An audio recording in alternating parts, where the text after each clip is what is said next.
Well, hello, everybody. Um, on growing nutrient dense vegetables, it's a little bit after 2. My name is Drew Smith. I'm the director of the Vegetable Systems Trial here at Rodale Institute. I will be talking a little bit more about that. But what I want you to know is that this webinar is part of a ongoing webinar series. We're going to be investigating and talking about and discussing ways that we can grow nutrient-dense vegetables, or ways that we can improve the quality of food in the food system. And so this is a major initiative for us here at the Rodale Institute, and we've started to incorporate this into all of our research projects, including the Farming Systems Trial, our long-term 37-year study, and the newly initiated Vegetable Systems Trial that has started this year. We've actually planted vegetables for the first time in that trial this morning. And so I'm really happy to have with me today, one second. There we go. Okay. So I'm really happy to have with me today 2 experienced growers who can talk to us a little bit about their fertility, the way they improve the soil, their soil fertility, and to improve or boost the density of their crops. Before I do that, I just want you all to know that if you go to the Q&A, you should see at the bottom of your screens a button that says Q&A. If you hit that and type a question at any time, I'll be able to see that.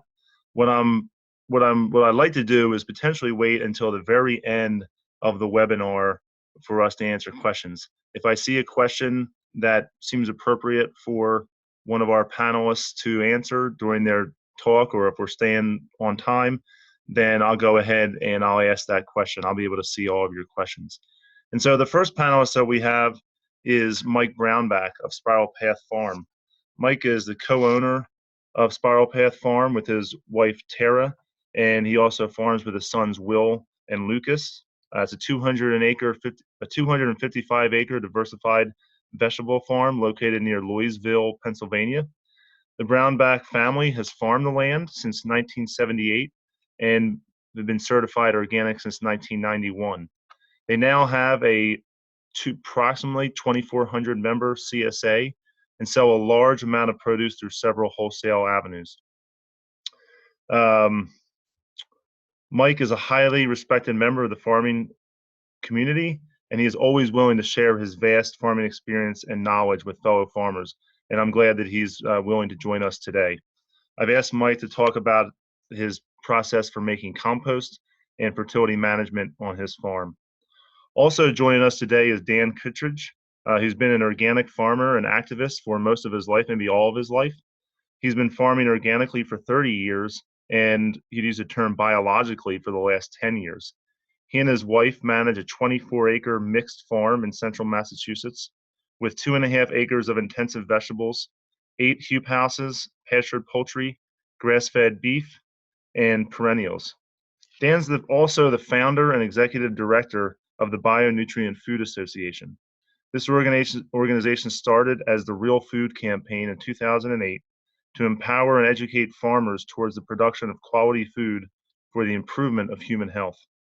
Dan has been teaching courses on growing nutrient-dense food since 2009, and we're happy to have Dan here today to tell us a little bit more about his organization and a quick overview of the methods he uses to grow healthy food. So I know both of these growers have given field days and workshops where they spend a whole day, sometimes several days, talking about their production methods. Unfortunately, we have just an hour with them today, so we'll do our best to have an overview. Where I want to start is really the start of the Rodale Institute with the founder, J.I. Rodale. In 1942, he wrote this on a chalkboard, that healthy soil equals healthy food equals healthy people. It seems pretty simple and relatively intuitive, but when he looked at it, and when he started farming in 1942, or when he started the Rodale Institute, and he asked what recommendations for farming, they gave him a list of chemicals, and most of those chemicals were used in war to kill people, and he couldn't understand how we could take something that's used to kill people and then how it's going to make them healthy.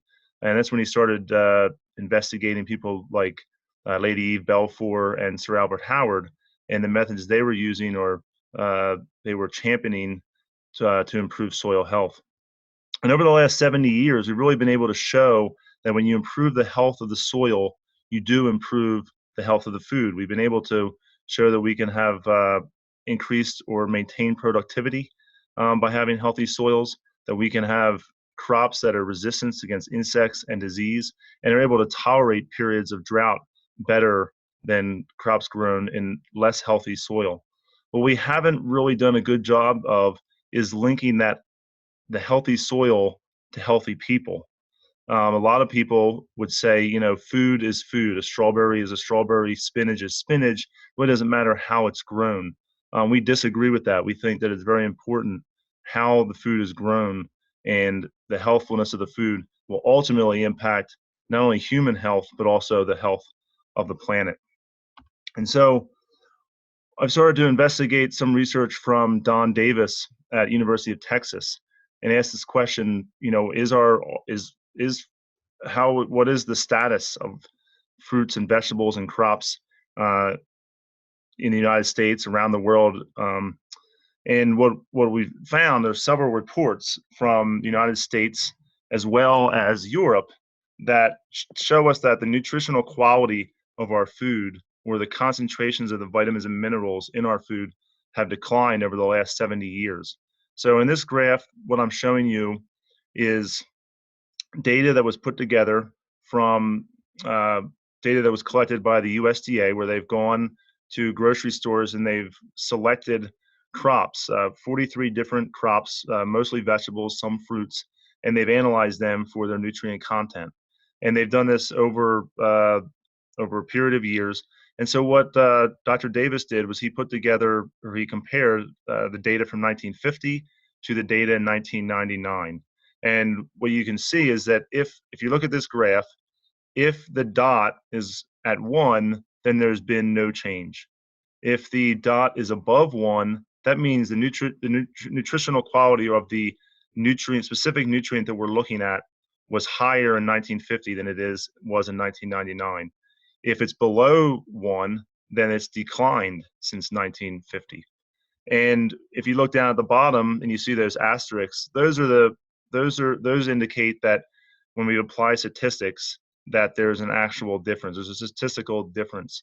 And so from this graph alone, we can see that protein, calcium, phosphorus, iron, riboflavin, and vitamin C have all declined. And this is when we put together all 43 of the vegetables have actually declined over that period.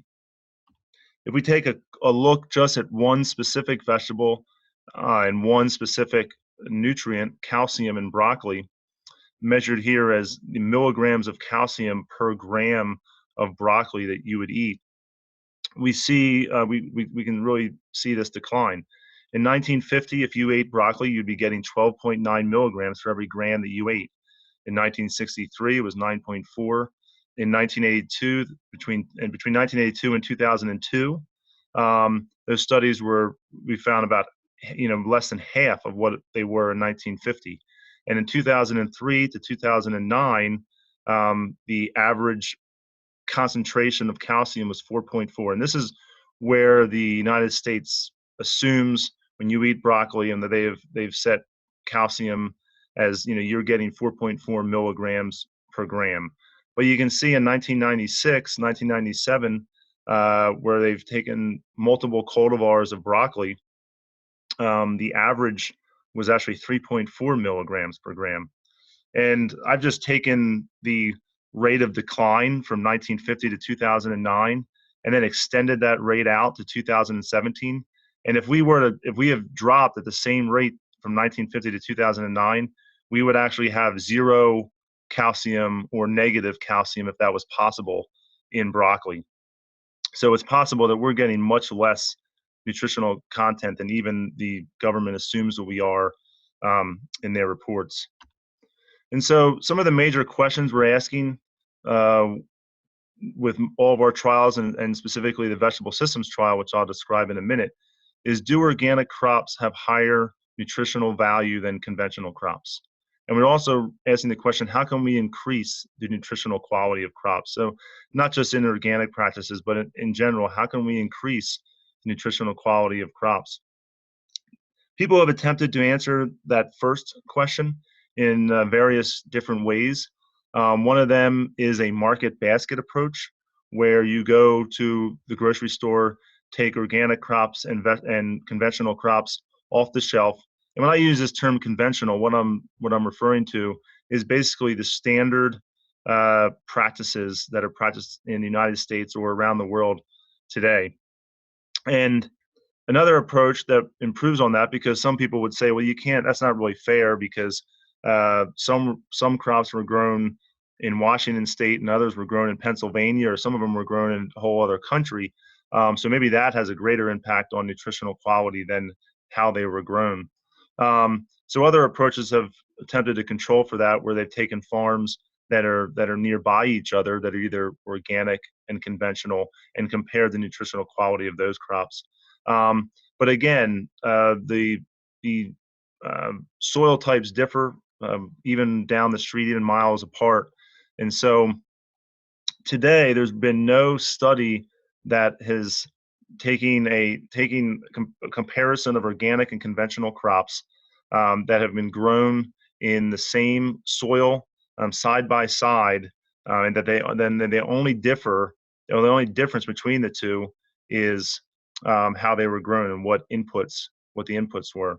We have the farming systems trial that is run, which is a long-term side-by-side comparison of organic and conventional grain cropping systems, and we're starting to analyze the crops in that system for nutritional quality or nutrient density. And then we've initiated this year the vegetable systems trial, where we will also be comparing the nutritional density or nutritional quality of the vegetables that are grown in that trial. And so briefly, let me show you what we do know when we compare organic vegetables to conventional vegetables. Very clearly, multiple studies have shown that there's lower pesticide residues on organic crops than on conventional crops. And when you take out some of these legacy chemicals like DDT and lindane that have very long lifespans, it almost goes to nothing in the organic systems. We see that organically grown crops have higher levels of antioxidants. These are secondary metabolites that plants produce, often in response to defense against insects or disease, or during periods of drought stress, and potentially produced for other reasons as well. And so these are we see higher concentrations of these in organic crops. And for some reason, we also see lower cadmium concentrations in organic crops compared to conventional crops. So that's something that we need to investigate a little further. Some other trends that we tend to see in the literature that maybe aren't as strong or haven't scientifically with statistics been proven, but seem to be present in multiple studies, is we tend to see higher vitamin C concentrations in organic crops. We tend to see higher nitrate concentrations in conventional crops, and we see a higher quality protein in organic crops. So I use this term protein, or higher quality protein. Basically, there's a greater proportion of essential amino acids compared to non-essential amino acids. And those could be plain, the one where there's higher nitrate concentrations in conventional. We sometimes see higher protein content in conventionally grown crops because they use higher nitrogen levels of nitrogen. Often that nitrogen cannot get converted to protein fast enough, and it becomes highly nutritious for insect pests. But in many cases, even though there was higher protein in conventional crops, the quality of the protein is better in organic crops. And so the vegetable systems trial, we initiated a side-by-side comparison of organic and conventional crops to try to address these questions. And in some cases, the statistical rigor hasn't been applied to these nutrients to be able to really say whether there's a difference between organic and conventional And so this trial is split between organic and conventional vegetable crop production, and it's further split between a reduced till um, cropping system and a plasticulture, one where it's tilled and we lay and use plastic. And the crops that we have in the system are potatoes, winter squash, and green beans in the reduced till. And we have winter squash and lettuce in the organic plasticulture. Actually, this is an older slide when we were designing, but there is no longer, we had plans for cabbage, but it's actually lettuce. And then that will be followed by sweet corn. And then we'll have the same replications in the conventional trial. And so that's an introduction to the vegetable systems trial. We've just got started, and so stay tuned for more data that comes out of that trial. And now I'd like to pass off to Mike Brownback, and so I'm gonna stop sharing my screen. And Mike, if you could unmute your screen. And if you'd like to, you could share your video so we could see you. Are you there, Mike? I'm here. I'm here. I'm All having trouble right.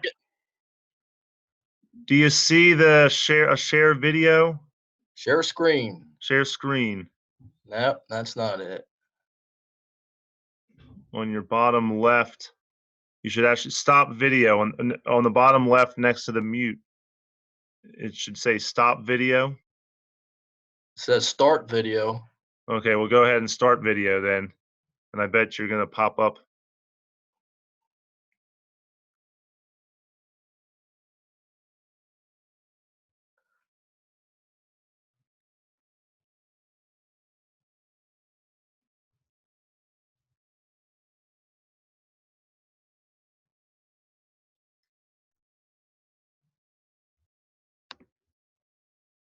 Am I there, Am I there, Drew? I don't see it, no. Well, I'll tell you what, why don't you go ahead? I'm not sure why we're not seeing you. I was there originally when we started, but how about I get started, and if we can figure out how to get me on here. Yeah, why don't you go ahead? I'll mute myself and I'll see if I can on my end do something to see you. Okay. Okay. Hi all. I'm Mike Brownback. As Drew had already said, my family and I farm in central Pennsylvania. We're certified organic vegetable farmers. And just assume that I am this ghost that's trying to materialize so you can hear my voice but not see me. But so what? Really, I just heard something on the news the other day that I wanted to share, and it was from this medical association called Geisinger. And Geisinger's a medical institution in Pennsylvania, and I'm going to try to click. It's a medical institution in Pennsylvania, and what they did is they did something novel in today's world. They actually invested $1,000 per patient in feeding them fresh food as opposed to processed food and sodas to treat type 2 diabetes. What they found is for every $1,000 in fresh food that they fed to these patients, they saved $24,000 in medical costs. And if you want to check this out, it's on Geisinger and look up their latest news.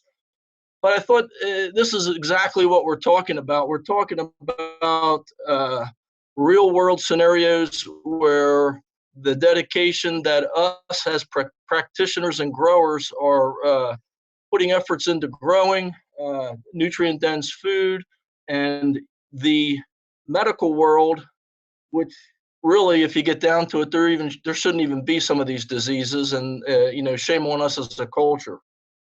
I want to speak a little bit about some of the influences that have helped shaped myself and family as growers.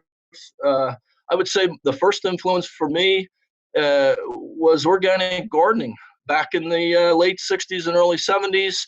A lot of information. My grandmother and one of my uncles subscribed, and I would sit there reading and help a little bit in the garden, but wasn't really that interested, but had it around to know that it was there.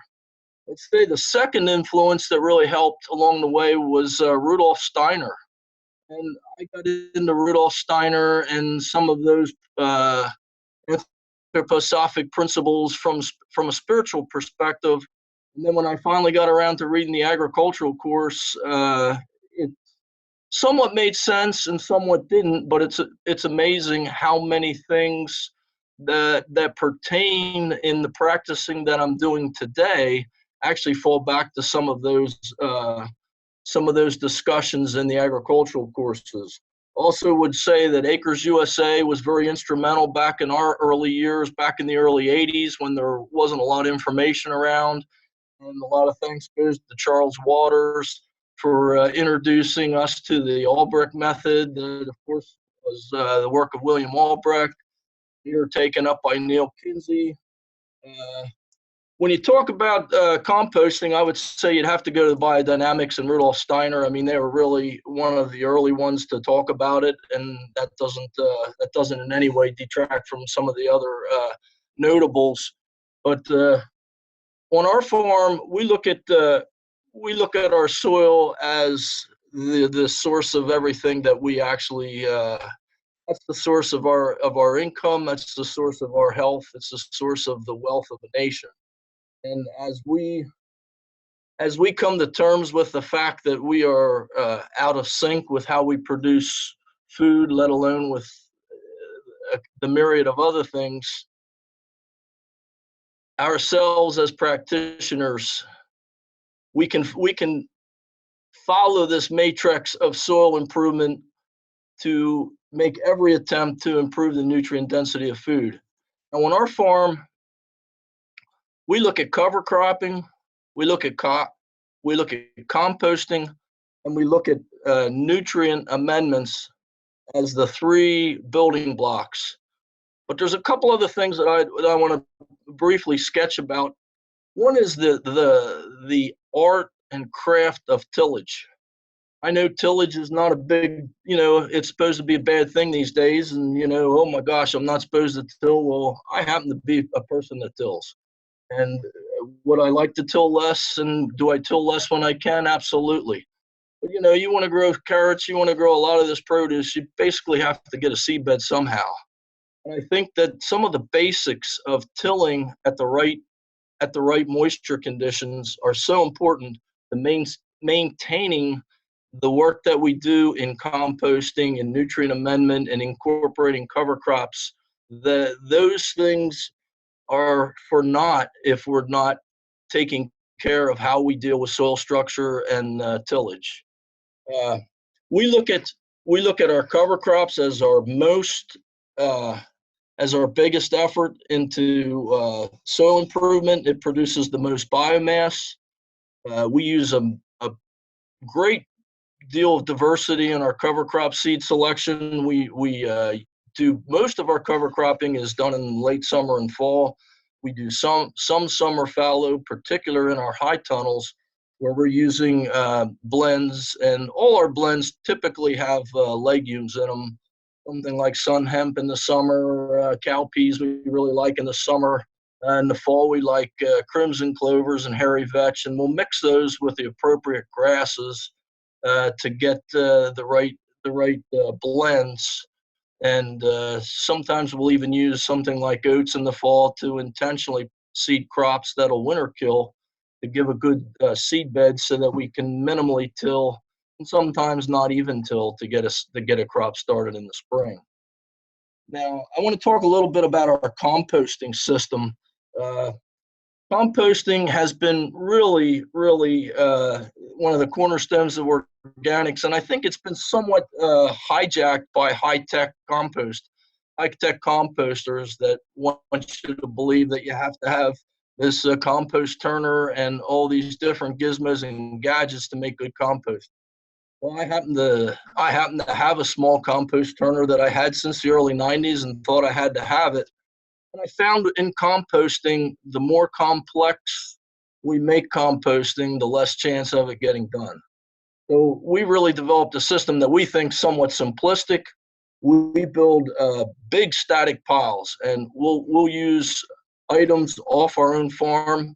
Since we're an organic vegetable farm, we don't have any manure on our farm, and we actually use our vegetable packing house waste as one of our bases to get the compost. But our main ingredient is our fallow fields of grass hay, and these could even be cover crop fields or any source that you would happen to have, or if you don't have the land space, purchasing round bales of hay from a known source would be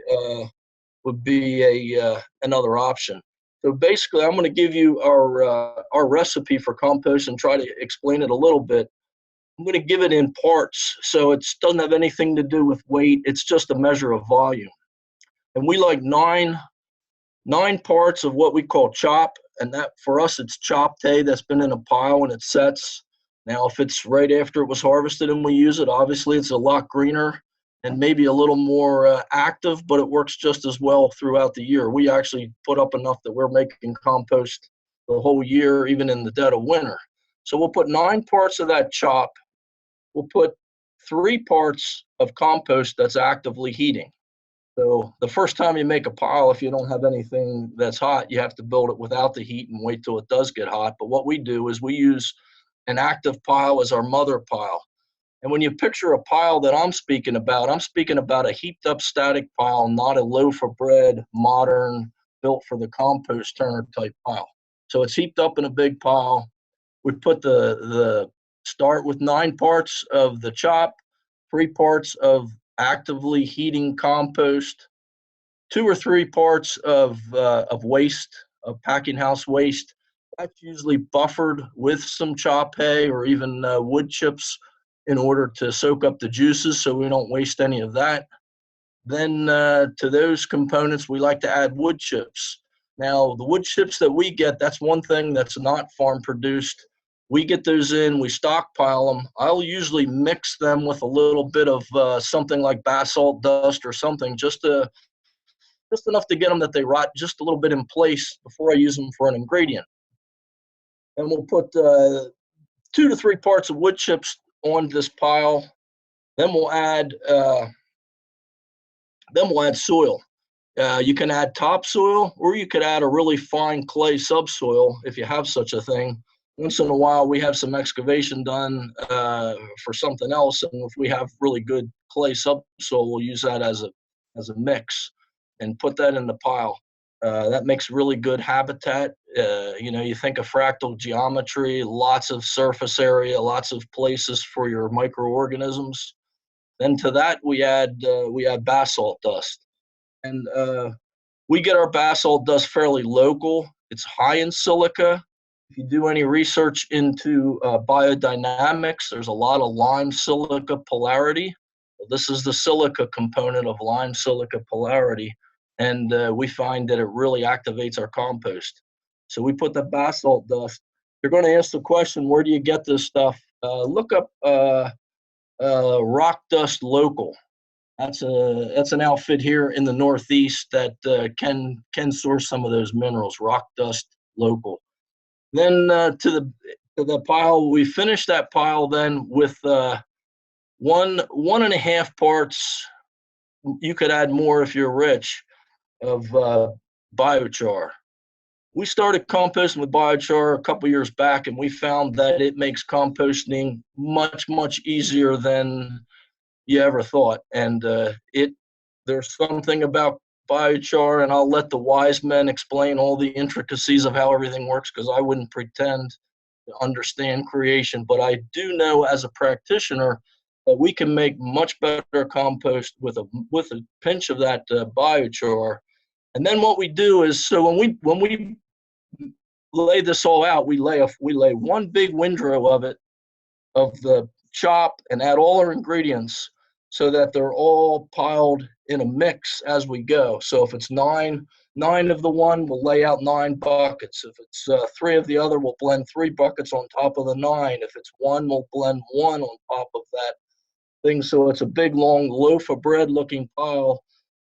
Then what we do is we take a skid loader. That's how we do it. We take a skid loader and we just cut a small cut each pass. So as each time we push it up into a big pile, we're slicing off a small amount, but it gives it a chance to totally blend. When it gets all piled up and it's fresh, it looks like, well, what did I put in this? All it looks like is that chop. But be patient. In a couple days, it'll fire up, especially if you have warm compost in it. We can easily get our compost up to 140 degrees, even in the dead of winter, using this method, because we build a big giant static pile, and that static pile sits there. Every time that we want to make a new pile of compost, we'll actually blend the old a little bit. We'll turn the old at one time, and you'll find if you let that sit and you have the ingredients blended right, it will not oxidize. In other words, oxidation in compost is typically indicated by this white. You'll see it white and it looks like it was burnt. I'm not really going to talk much about the moisture. We don't worry too much about the moisture. The only time that we've had to add water is in the middle of a very, very dry spell like last summer. It was so dry in the Northeast that we actually had to add a little water to our compost. Other than that, there's usually enough from the rain. And by building a big giant static pile, you can protect it from the rain. Now, as that compost cools down and gets to the point when it gets to about 120 or so and it starts to stabilize, we actually do put it in windrows and we actually do put a compost cover on it. And we like to let it set for a year. And you say, well, why would you let it set for a year? Well, it really changes its form in a year, even without a lot of turning. And you'll hear compost experts talk about, the fungal qualities of compost. Well, I don't know how you could ever, if you can't till your soil because you'll destroy your fungi, how do you turn your compost and not destroy your fungi? I never could figure that out, but that's why we let our stuff sit. And then the real test at the end is you take that compost, put it in a pot, put the seeds in it, and see what it does. And if you want to check it against fresher compost that you made earlier that's not as mature, and check that. So what we do is we usually test fresh compost. We test 6-month compost, 1-year compost. The 1-year compost will beat the other two any time we do it. And if you want to beat that 1-year compost, you feed your fresh compost to worms and make vermicastings, and the vermicompost will actually beat the 1-year compost, which we love to use for our potting blends. I don't know how much time I have left, Drew. Let me know. Hey, Mike. Yeah, that was great. Can you hear me? Yeah, I can. We have a question here. Maybe I'll throw the question out to you. They're asking, do you have a recipe for compost if you use horse or goat manure? And I don't know. I know you don't use animal manure now, but maybe you did in the past, or you have some ideas about that. Okay, question about horse manure or goat manure. If you have a manure source, we're certified organic, so when we make a vegetable compost, we don't have to do any documentation. We do use temperature probes because I want to know what's going on, but we don't have to document. If you're someone using manure and you're certified organic, be aware that you'd have to document, your temperatures and your days at these over 130 some degrees. But I would start off using a small amount. I think one of the biggest mistakes a composter makes, and I know I'm maybe not answering the question the way you want it answered, is to use too much. So I would start with a very small amount, enough to get the heat. And what you'll find is, I think actually one of the greatest weaknesses we have in agriculture today is the fact that we have concentrated animal facilities that are concentrated so high that we have this tremendous amount of nitrogen and we don't have the carbon to blend with it. So with cow manure, cow manure actually is 10-to-1, and finished 10-to-1, nitrogen to carbon ratio, and finished compost is typically 10-to-1. That gives you some idea, but you want to have much more carbon, which is what I'm calling the chop, than you do the nitrogen. So I would say you would experiment with small amounts. And one of the things I guess I might add with the horse manure, because I get a lot of horse manure from my dad, and with the wood chips or with the wood shavings in there, can be really high carbon content. And I really like what Mike's doing when he's taking some hay or some chop that he has. If you have that available to you, or if you have a neighbor who has some spent hay, I think that can really help with getting the nitrogen level up to help start breaking down that carbon a little bit. And I don't know, Mike, if one of the, I mean, it sounds like one of the reasons you're not using animal manure is because you can get around the organic regulations, and you're growing vegetables, and maybe it's safer from a contamination standpoint. But does high phosphorus levels in manure play any part in your decision making? Well, that's a great question, Drew. Typically, the basic reason that we don't use animal manure is, I always say that, I say this to my son, and I say it tongue in cheek. I'll be happy to use animal manure when you get me animal manure from animals that are certified organic and only on pasture. If not, I feel like I'm using the waste products of a potentially failed agriculture. If I can make compost and not have to buy that ingredient, and I'll quote Rudolf Steiner, inputs to a farm are considered medicine for a sick farm. I'm paraphrasing, not quoting. But I really, I read that years back, and I tell you what, I know we still buy a considerable amount of inputs, but if I can make my own compost with ingredients that as much of it as possible can come from the farm, I feel like I'm being true to what my farm can use. That's great. Thank you for that, Mike. And the only thing I was going to add was, I know that a lot of people are concerned about phosphorus levels, and I know that goat and sheep manure, at least when I look at a chart, they're more efficient than cows, so the phosphorus levels aren't nearly as high as cows. Well, I want to say something. Let me say something real quick to that, Drew. Yep. Years back, we actually did have a farrow to finish hog operation, and we still have extremely high amounts of phosphorus in our soil. And one of the things when you're working on nutrient density, you're always working on increasing your organic matter. And you'll find as you increase your organic matter, those high levels of phosphorus, they're not going to go away. They don't leach.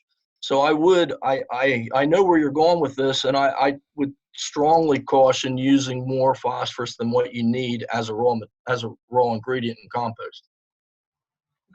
Great. Well, thanks, Mike. I'm to give Dan a chance, I'm going to pass it on to him, and then maybe we can answer some more questions at the end. So, Dan, I'm going to stop sharing here, and if you go ahead and start sharing, you should be able to pull up something on your screen.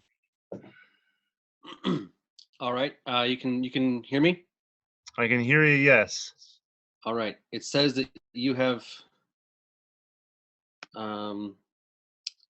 stopped my video. Can you turn it on so I can share my screen?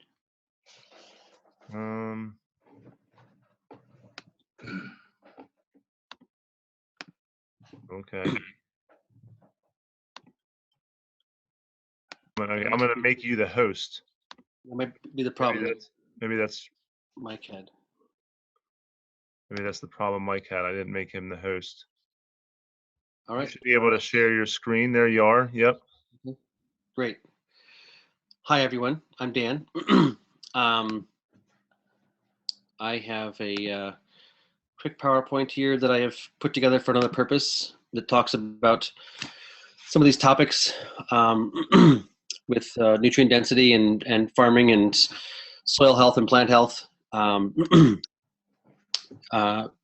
think I don't have quite as much time as I was prepared for. We were going to be making sure to have time for questions here, so I'll try to move with alacrity. Dan, go ahead and take at least 15 minutes or more if you need it. Yeah. Okay. Well, let's. So, a quick background about myself. I'm a organic farmer, as Drew suggested, and I also do a lot of teaching and work around this question of crop quality and human health and nutrient levels.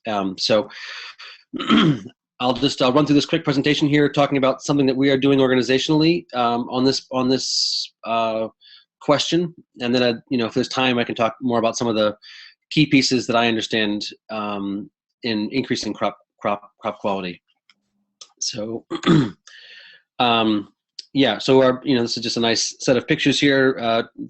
The idea is that if we want to bring the consumers in on this understanding about the spectrum of variation of nutrient levels in their crops, Drew did a good job of laying out the USDA averages and the trajectory that's been they've been following. But what we understand is that there's no average carrot or average head of lettuce. There's a spectrum of variation right now in the food supply, and some farmers are doing a much better job than others.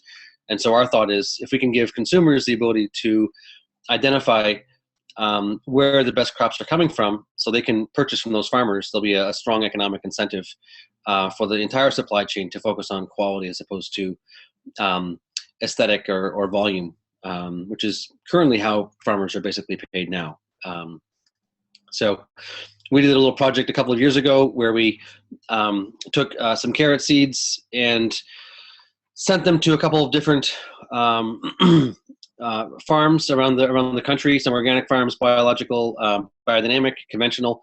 Took the same seeds from the same packet, put them into different soils and with different management practices, and saw some pretty significant variations in nutrient levels in the same season, with the same cultivar.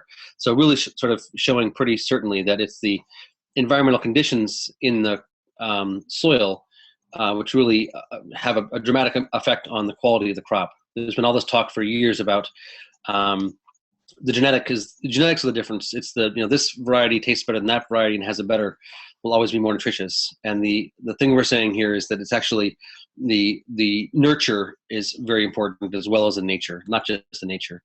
To this point, I was talking to Joel Salatin a couple of months ago about this question and the broader coalition and work. And he brought up a project that he was part of a few years ago that I think Mother Earth News had put on, where they raised about $10,000 and got chickens from 10 different farms that were doing pastured poultry, eggs from those chickens, and put them through the nutrient monitoring devices, that the labs use. And the USDA average for beta carotene in eggs was 26 parts per million, and his eggs had 1,049 parts per million. So that's for those who are good at statistics, 4,000% variation in beta carotene in the food supply right now, based on how the farmers are growing the crops. So there's a really dramatic variation there. It's kind of exciting. So as an organization, we have put together this strategy to develop a handheld tool that a consumer could use at point of purchase to discern crop quality, or a buyer or a retailer or a chef could use. Basically flash of light, read the nutrients based on the spectral signatures. It's called spectroscopy. We don't need to go into it in great detail. So we've built this tool, calibrate it so we can actually have a definition of the variation of crop quality right now in the food supply. And then most importantly, I think, actually develop a broad open database where farmers, researchers, gardeners, anybody who wants to can input data, so we can really begin to tease out what are the best management practices, what correlates most well. We don't just want to be able to tell farmers that they're not doing a very good job producing quality. We want to give them best practices suggestions. So our organization, the Bionutrient Food Association, has come into coalition with these three groups: Photosync from Michigan State, Farm OS, and Farm Hack from Connecticut, New Hampshire. They have all of those skill sets with the open source software database platform, the engineering of handheld gizmos, the sensors and things for a larger project. So this is a multi-year project. We're looking at basically 3 to 5 years. So State Nutrition Survey would be looking at what's the variation in crop quality right now. Building the tool, it was actually engineering and calibrating that tool, and then finally the database platform where we can figure out what are the environmental conditions and the management practices that correlate with what results. So this is a broad project that we're engaging in. I don't want to spend too much time on the numbers, but just to give people an idea of what hopefully will be coming down the pike.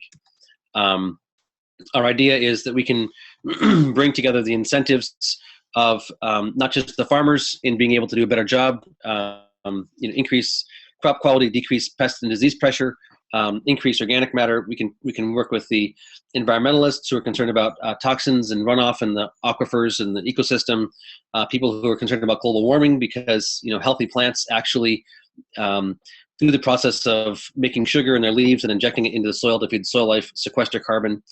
Working with consumers who are struggling with issues of their health or their family's health.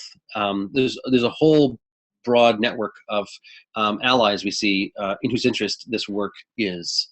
So that's the end of that short PowerPoint. And I think I can stop sharing here so you can just see me, I suppose. As a farmer who's spent, like Drew said, most of my life as an organic farmer, I have found that through a more integrated understanding of how life works, we can really get much better results. And so, as Mike was saying, the acres community, certainly the biodynamic world, all the organic principles. I like to think about permaculture and all the insights there. There's really agroecology. There's a really broad suite of wisdom out there and understanding. And our hope is that we can, through more well studying it, understand it and share with growers how to do a better job. I like to suggest that there's a few basic things necessary for plants to flourish. Foundationally is that the life in the soil must be flourishing, because the life in the soil is really the bottom of the food chain. It's the gut flora of the plant. We all know about the importance of gut flora in animals. It's critically important. Basically exactly so in plants as well. And so in broad strokes, when I'm talking about growing healthy plants, I like to think about not really what kind of plant you're growing, whether it's grass or trees or vegetables or herbs or medicinals. I don't really care too much about that if some of the basic foundational environmental conditions haven't been established for the soil life to function well. So as far as I understand it, some critical environments conditions for soil life are they must have air to breathe. So if your soil is too tight, they'll asphyxiate. They must have water to drink. So if your soil is too dry, they die of thirst. They must have food to eat. So there must be good organic matter, good plant root exudates going on. Soil must be covered, either green or covered, really. I like what Mike said about the cover crops being the most important piece of the puzzle. You must keep the soil life fed. A broad spectrum of microbes must be present in the environment. The sort of the full gut flora of the plant. If those species aren't present, then the plant shouldn't be expected to flourish. And finally, as Mike was talking about, also the various mineral levels must be present. I think the Albrecht system for mineral balancing is quite good for those who are not versed in it.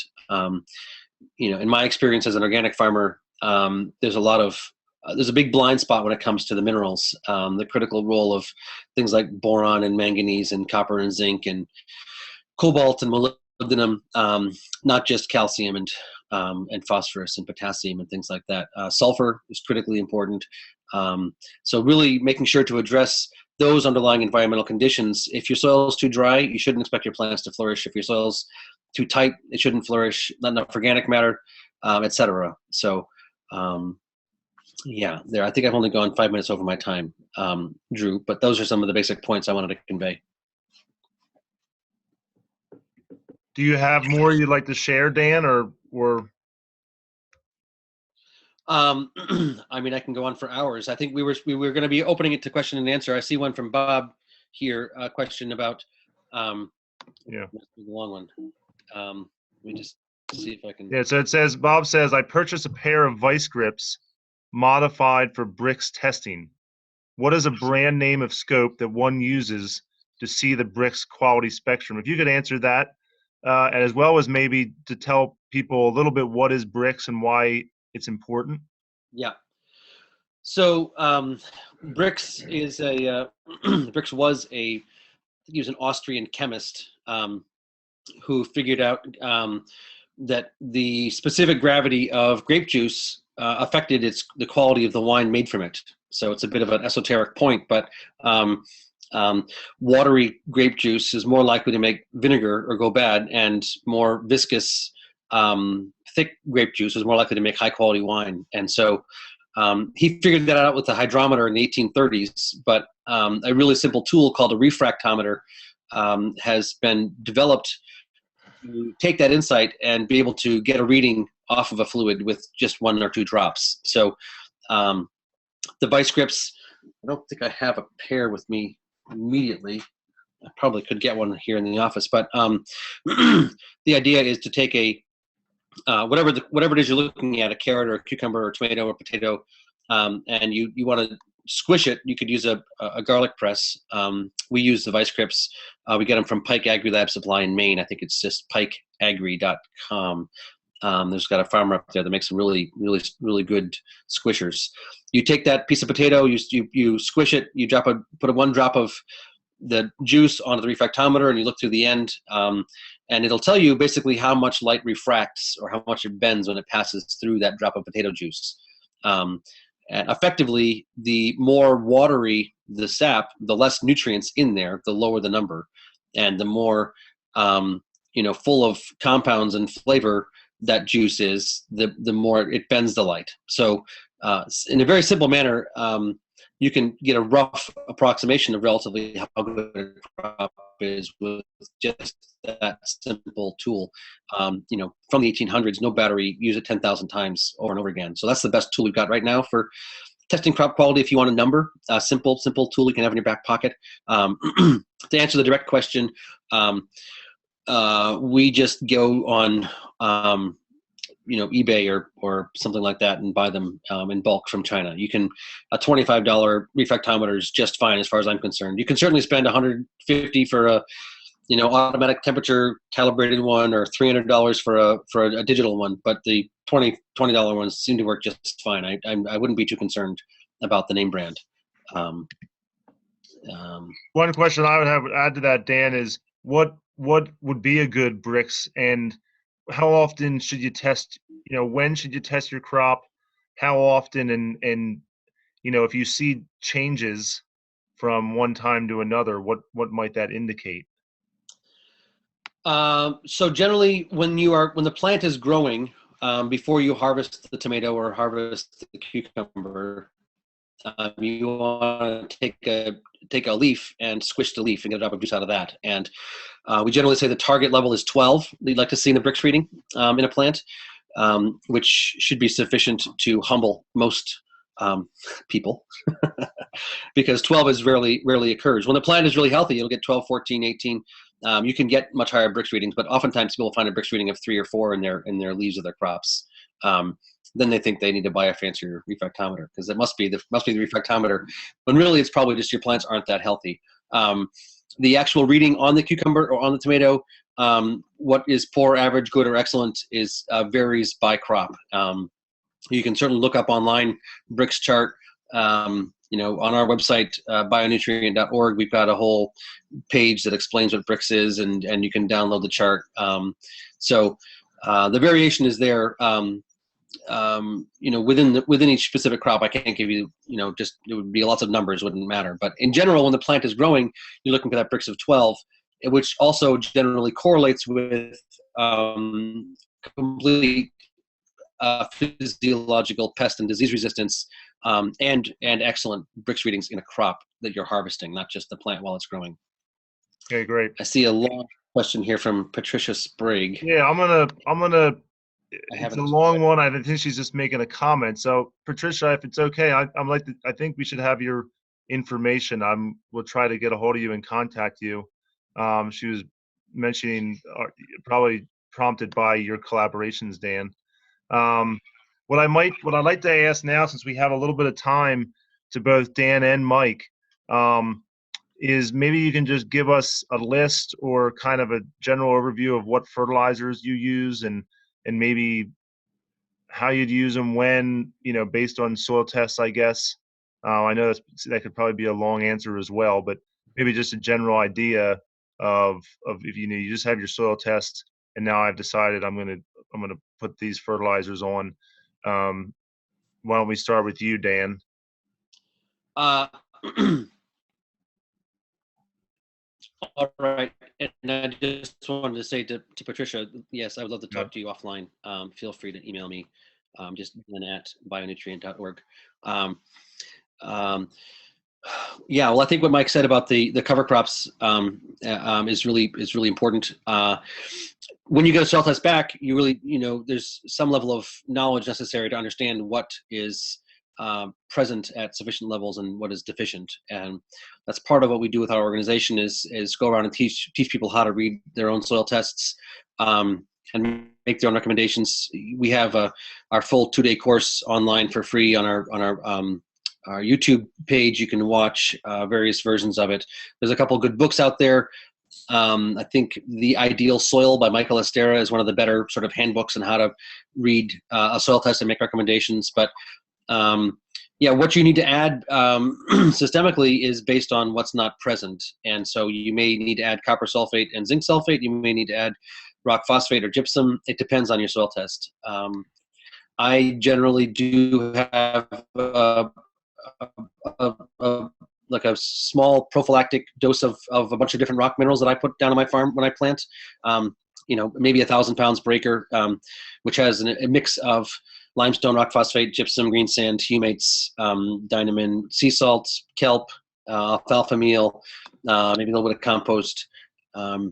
I do use inoculants when I start my seeds. So just a broad spectrum of spores that would go right onto the seed at planting. I use the Agri-Dynamics foliar sprays and drenches, as and when necessary. Maybe a quart to an acre is a foliar spray, or a half gallon to an acre as a watering into the soil. They've got a general purpose, got everything in it. One, and they've got specific ones for calcium or potassium or phosphorus, depending on what kind of deficiencies you see in the plant. But it's more of an in-season monitoring process to determine exactly what gets applied. Okay, great. I'm gonna reclaim myself as host, Dan. Great. And that way, when I'm gonna start my video, it wasn't letting me start it because I had to ask your permission.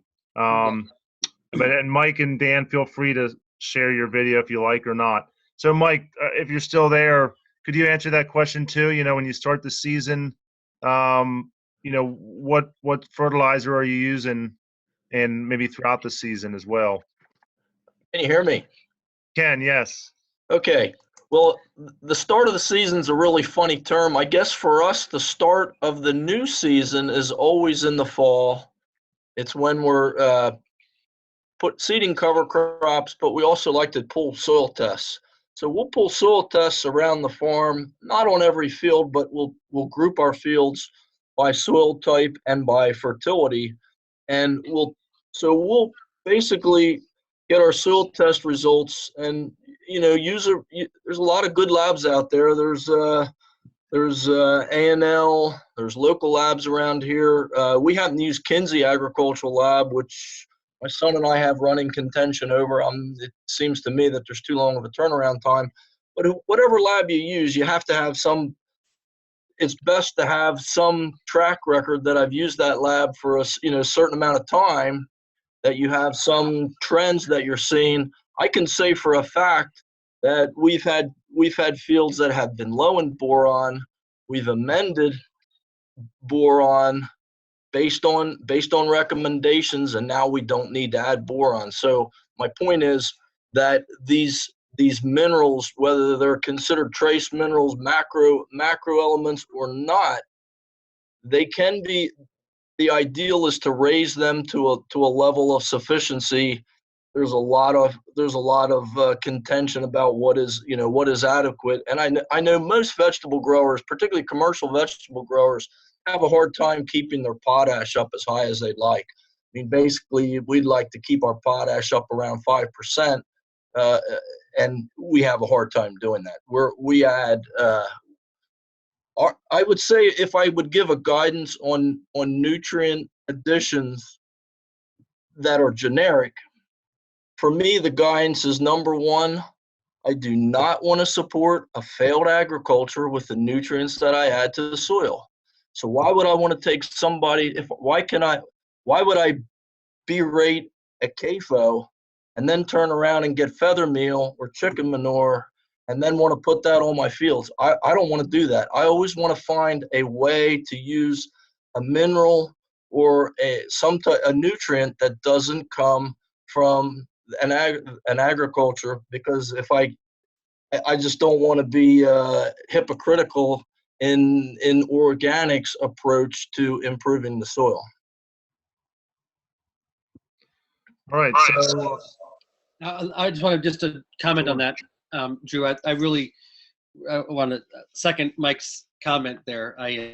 The composted chicken manure that's sold as organic, the bone meal and blood meal and feather meal that's in almost all certified organic fertilizers is a byproduct of conventional supply chain. It's got GMOs, it's got antibiotics, it's got all kinds of stuff in it, and that's just a little thing that a lot of people don't know about or don't think about, or don't understand. So for me, I really like to say the things you need to bring in from off-site should be no more than rock dust and seawater. Between those two, ground up. Mike was talking about his basalts. A little bit of sea salt, 75 pounds per acre is always a great prophylactic dose, Jerry Bernetti used to say. I think we can really locally, inexpensively, and naturally remineralize our soils. And then from a systemic standpoint, just cycling with cover cropping and composting and minimal tillage really need to add very, very little from offsite systemically. well, those are really great comments from both of you guys, and I'm glad you made them. And I would say, really an example is the vegetable systems trial. So we're really designing the system, with input, from Mike and other organic growers, as well as conventional growers. And a lot of the practices that you guys talked about are what we're trying to follow, where we're incorporating cover crops, trying to get the majority of our fertility from cover crops, and the compost that we produce here from local sources like leaves and wood chips and the vegetables and the waste that we produce on our own farm. We do add a little bit of animal manure, and it all comes from the farm because we have some animal production here, but it's in our vegetable production, we try to do as minimal animal manure as possible. And so we're a little bit over 3 o'clock. I don't see any more questions coming in. And I will say we had one person just made a comment that they use pine pellet bedding, hay, straw, and manure, and pile that high for static critters. So it sounds a little bit, and this was in the response to horse and goat manure. So anyway, but then they're not certified. So I would just say that without any other questions, you should be able to get a hold of me if you were all emailed. Send an email to start this webinar, and if you respond to that email, if you have a question at any time, and to me or any of the panelists here, ask that question, and I'll make sure it gets to the right person. Or if you want to be in contact with Dan or Mike, I can find out. Maybe I'd ask them first if they want to be in contact with you, but feel free to do that. And we want to be able to make sure that you get as much of the information and the right information that you can. Thank you, Dan, very much. Thank you, Mike. I think that was very informative. And unless I see a question pop up, I'm going to end the meeting in a minute or two. Oh, I saw one pop up, so let's see.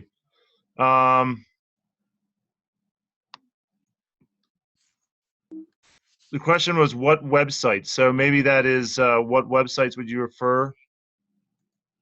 We would refer you to. Is that what the question is? Dan, what's the website for BFA if they wanted to go to it? I'm just typing it in right here, bionutrient.org.